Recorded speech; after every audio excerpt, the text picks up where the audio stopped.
Hey, it's State of State. We got your Nittany Lion update. It's a football discussion with Tom and Justin, so kick back and press play.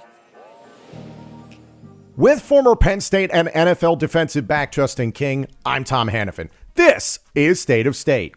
Please like, comment, subscribe, rate us, and turn on notifications. Follow us on social media at State of State Pod. Comment on our YouTube channel. And if you haven't done so already, you can become a member of our YouTube channel. For just 99 cents a month, you can get all upcoming episodes of State of State, plus our entire members-only playlist, ad-free, commercial-free. Hit the join button on our homepage or follow the link in the description of this podcast.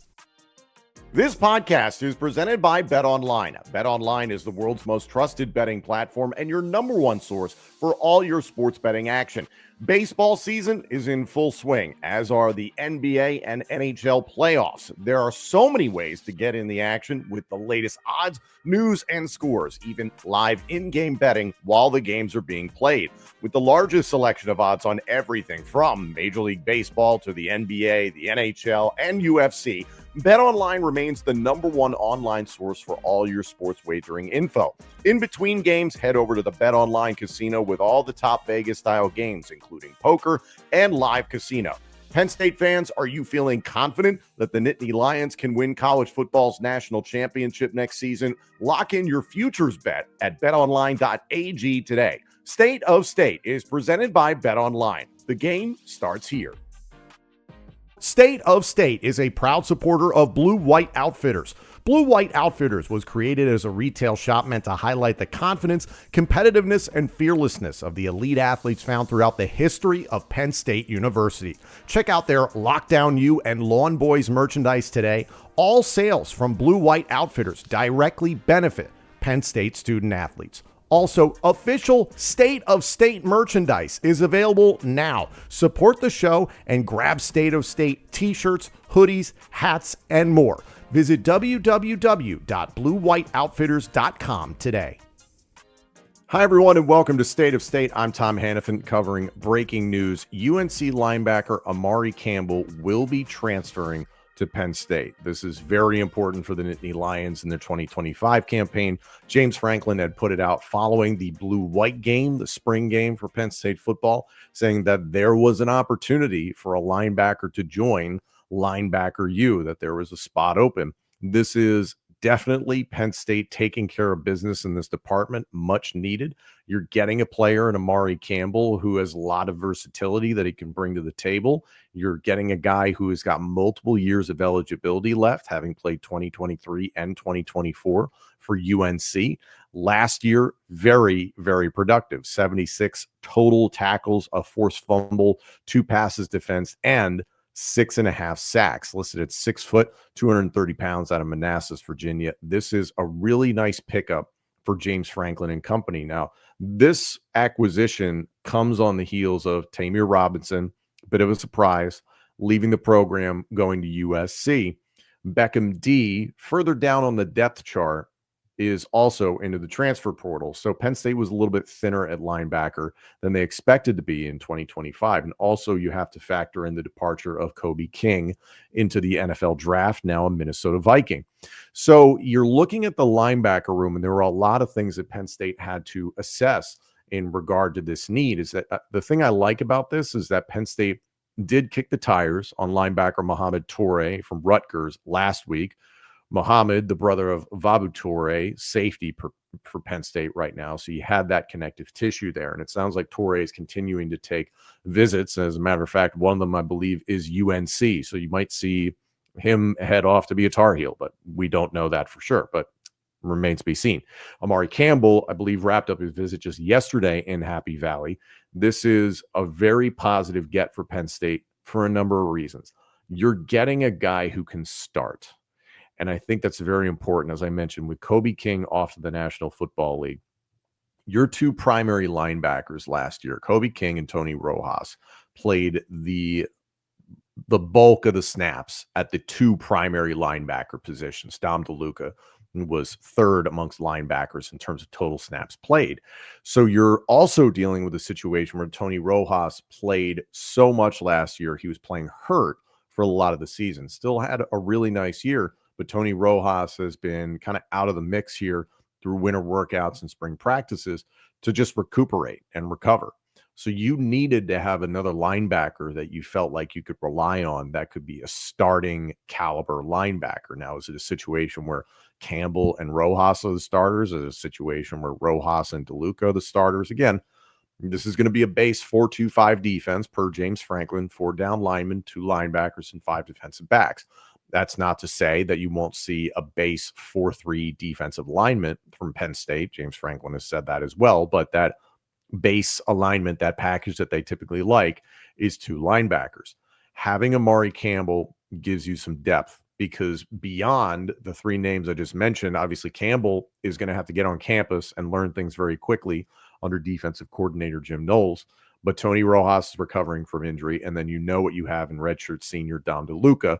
But still, Dom DeLuca is not in that situation where you're going to increase his workload, maybe move him to a true middle linebacker spot. They like to bounce him around the field.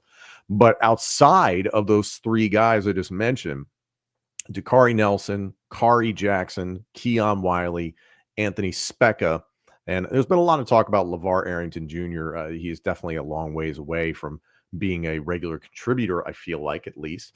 And it's just a matter of time. But still, the names I just mentioned, Jackson, Wiley, Nelson, and Specca, being the next group of guys that it seems like will be getting a fair amount of reps. The things that Penn State has to consider is the length the season could run. If you are making a run at the national championship, credibly contending for the national championship, you're going to need depth at, first of all, every position. But this position specifically, you needed to have a competent starting caliber linebacker that you could go and get out of the portal. It's been a bit of there's been a lot of traffic in and out of the UNC football program in the transfer portal ever since Bill Belichick went there. So there's been a lot of turnover there. But this acquisition of Amare Campbell, I think, gives you a lot of different things. One, you're getting a starting caliber linebacker, as I mentioned, played very, very well in the ACC. The thing I really like about Campbell that I don't know if we're going to have the true answer until later in September, realistically, maybe the Oregon game, is what does the pass rush look like opposite Denai Dennis Sutton?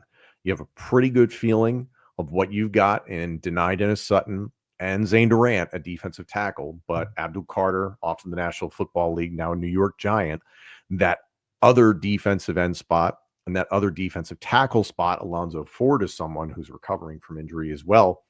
It's a little shallow in those situations, and it's not necessarily a bad thing, as it could be players that just have yet to be proven and have to get out there and let it rip.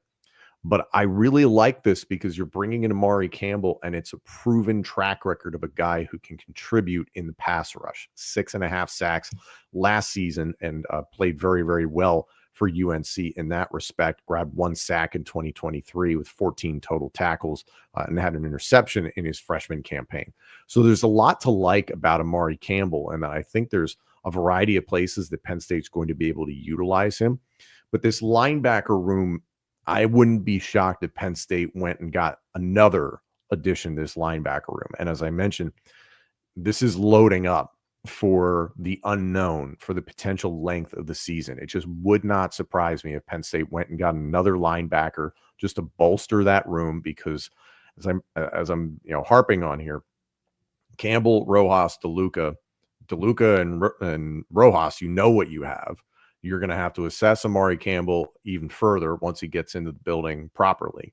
And then there's about 4 guys competing for that 3rd, 4th, 5th spot, and also trying to contribute and just give guys a chance to breathe as the season continues. So God forbid you were to sustain an injury to DeLuca, Rojas, or Campbell at this rate, then you're going to have to dive into that depth a little bit. Some guys who have been around the program for a little while. Dakari Nelson's a redshirt sophomore. Kari Jackson's a redshirt freshman. Keon Wiley, a redshirt junior. And Anthony Specca, redshirt freshman. A lot of excitement about Specca, but still it's just very early and he's learning. And, we're going to have a piece later on this week about the way that Jim Knowles is teaching and the way that he's coaching, getting acclimated to Penn State football, and things he's asking of his defense.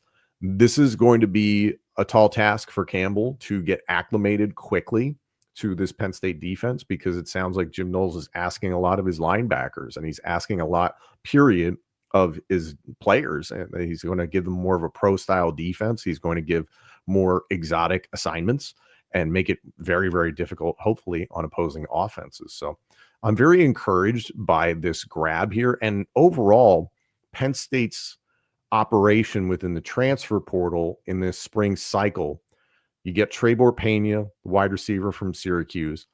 What did that signal to us? To me, it signaled Penn State is going to load up that room at wide receiver as best they can to make sure that Drew Aller and the passing game have the weapons necessary. Still going to be an offense very much focused around running the football, but you give this passing game, you give offensive coordinator Andy Kotelnicki a lot of options. Now with Kyron Hudson, the transfer from USC, Devontae Ross, the transfer from Troy, who looked very, very good during the blue-white game from everything we understand. Then now you add in Trebor Pena, who caught a ton of passes last year, 84 passes for over 900 yards and 9 touchdowns. Are you going to see that level of production? I doubt it. It's just a completely different offense. And again, it's going to focus on running the football. But my point being is that Penn State is, in my opinion, going all in for 2025 to win a national championship. You feel pretty good about the wide receivers now that are at 4, 5, and 6, just not as much as being asked of them, and they're still on that development path. But then you have to look at linebacker, and time will tell. The portal is closed at this point, but you can still go and get transfers, just you can't enter your name into the portal. I could see Penn State going and getting another linebacker. I could see Penn State going and getting another defensive tackle. I think there's some positions of need that still could be addressed. And if anything, it's just trying to make sure that you're prepared for football that goes into December and potentially into January, and just giving yourself as many options as humanly possible. So I'm thrilled that Penn State made this move here, getting someone at linebacker that is a competent starter and also multiple years of eligibility to play with. Very, very exciting.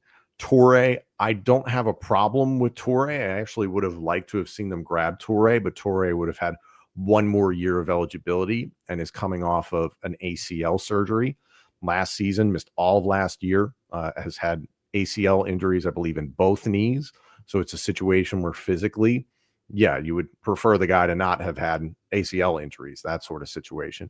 But you're also dealing with 1-year rental. There's a real strong possibility now that Campbell can develop at Penn State into something that's just beyond 2025. And hopefully this linebacker core can be really solid moving into the future whenever Dom DeLuca is done at Penn State after this upcoming season, obviously. But Tony Rojas is a junior. So is he somebody that sticks around into his senior year? We'll have to wait and see. You could have a really nice tandem there ultimately with Rojas and Campbell. And it's been something I've seen so much on social media. A lot of Penn State fans feeling kind of melancholy that linebacker of all positions is a position of need.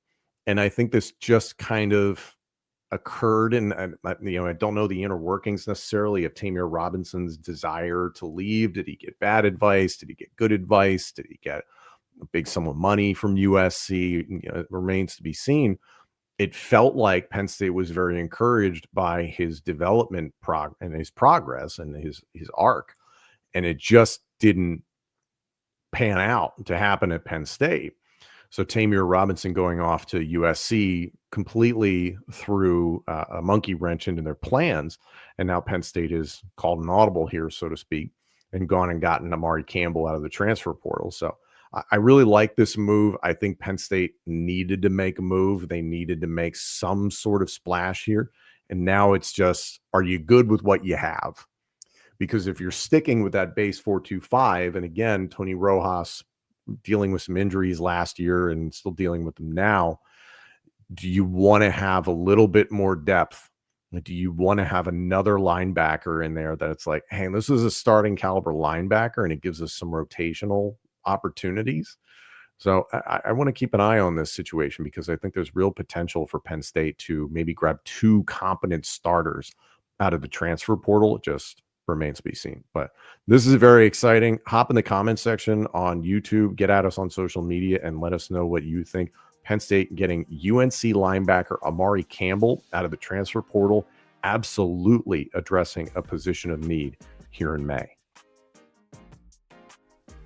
Thank you all so much for joining us. This episode and our entire library of shows is available now on YouTube, Apple Podcasts, Spotify, and wherever else you get your podcasts. Please like, comment, subscribe, rate us, and turn on notifications. Follow us on social media at State of State Pod. Comment on our YouTube channel. And if you haven't done so already, you can become a member of our YouTube channel. For just 99 cents a month, you can get all upcoming episodes of State of State, plus our entire members-only playlist, ad-free, commercial-free. Hit the join button on our homepage or follow the link in the description of this podcast. State of State is presented by Bet Online and by Blue White Outfitters.